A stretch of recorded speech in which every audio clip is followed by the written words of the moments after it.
एक बार की बात है, गौतम बुद्ध अपने शिष्य को जिंदगी से जुड़ी अच्छी बुरी चीजें का ज्ञान दे रहे थे। तभी शिष्य उनकी बातों को बहुत ध्यान से सुन रहे थे। उन सभी में से एक शिष्य ऐसा था जिसे प्रश्न पूछने की बहुत आदत थी। वो उठकर गौतम बुद्ध के पास गया और उनसे बोला, आप हमें जिंदगी के बारे में जो कुछ सिखा रहे हैं उस सब का क्या फायदा? क्योंकि हम में से बहुत से बच्चे को ये भी नहीं पता कि हमारे जीवन का मूल्य क्या है और ये जीवन हमारे लिए कितना कीमती है। पहले आप हमें ये बताइए कि इस जीवन का मूल्य क्या है। अपने शिष्य की बात सुनकर गौतम बुद्ध अपने कक्ष में गए और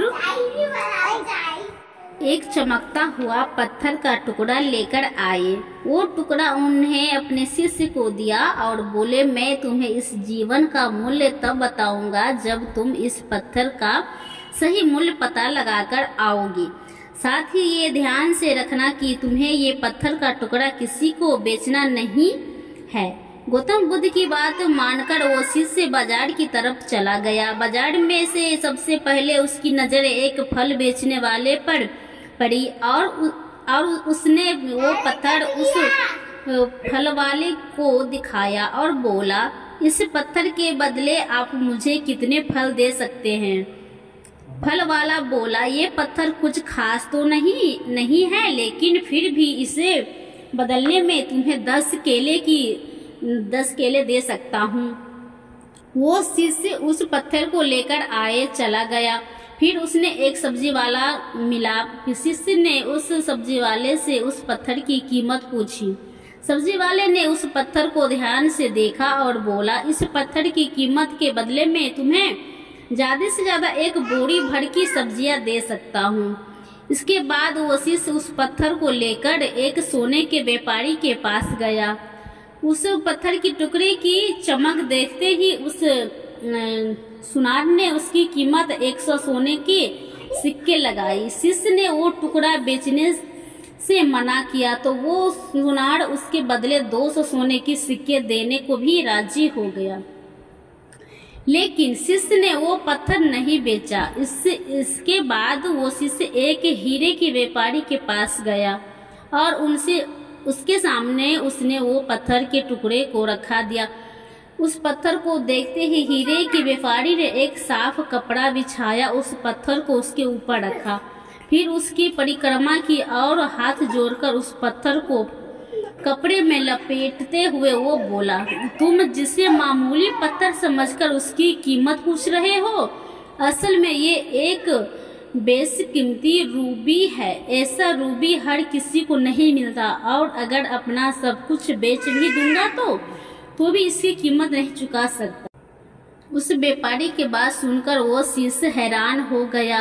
वो दौड़ा सीधा बुद्ध के पास आया और उन्हें उनसे जो कुछ भी बाजार में हुआ वो सब बताया। उसकी अचरज भरी बातें सुनकर गौतम बुद्ध बोले, तुम्हें सवाल का जवाब इस रूबी की कीमत में ही छिपा है।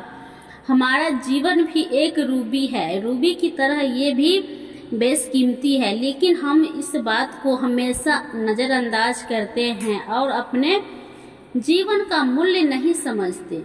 हम दूसरों को देखकर और उनके जैसा जीवन जीने की कोशिश में अपने जीवन की कीमत को कम कर देते हैं।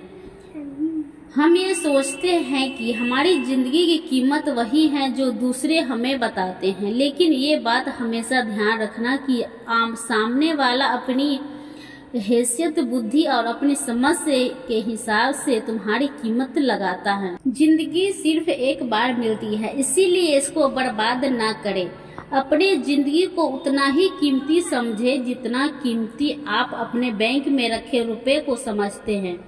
आज के समय में लोग अपनी जिंदगी से ज्यादा कीमती प्यार, पैसे और दिखावे से भरी चीजों को समझते हैं। प्यार के चक्कर में लोग सुसाइड कर लेते हैं।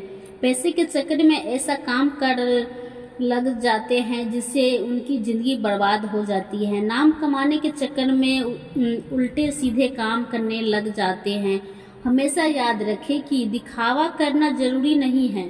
प्यार दोबारा मिल सकता है, पैसा भी कमा जा सकता है, लेकिन जिंदगी को फिर से पाया नहीं जा सकता। इसलिए अपनी इस बेशकीमती जिंदगी को अच्छे से जिए, हर पल का आनंद ले। कभी ये ना सोचे कि आप इस दुनिया में किसी काम के नहीं हैं, ना कभी ये सोचे कि आपकी जिंदगी व्यर्थ है। आप होने या ना होने से कुछ फर्क नहीं पड़ता। जब भी ऐसे निगेटिव विचार आपके मन में आए तो खुद को बस ये याद दिलाए कि जीवन एक रूबी है और ये बेशकीमती है।